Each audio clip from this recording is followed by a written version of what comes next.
La Coupe du Monde bat son plein actuellement au Qatar et les matchs enchaînent à un rythme échevelé. Depuis le 20 novembre dernier, les meilleures équipes de la planète sont au Qatar pour disputer la compétition la plus prestigieuse du football et après 2 journées, certains favoris se dégagent déjà.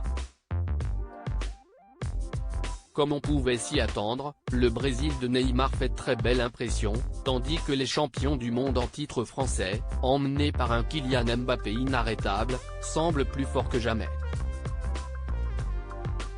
S'il fallait retenir une troisième équipe, ce serait peut-être le Portugal de Cristiano Ronaldo, qui a remporté son duel face à l'Uruguay hier soir et s'avance comme un sérieux prétendant.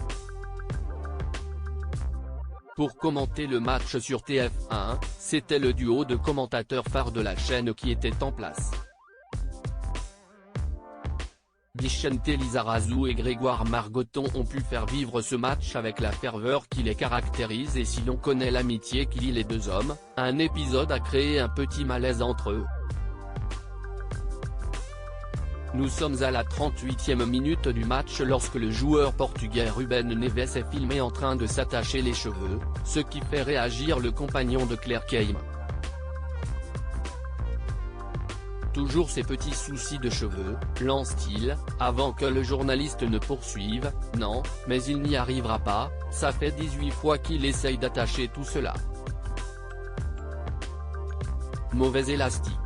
Une occasion que ne va pas louper Vicente Lizarazu pour poser une question en forme de pique à son acolyte. Apprécie-t-il peut-être un toc, comme vous ? Questionne-t-il, avant une réponse de l'intéressé. Quel toc ? Alors que l'ancien sportif lâche une petite info sur le père de famille, se toucher les cheveux tout le temps, révèle-t-il en rigolant, mais visiblement cela n'est pas vraiment du goût de Grégoire Margoton, qui stoppe la conversation immédiatement en se reconcentrant sur le jeu.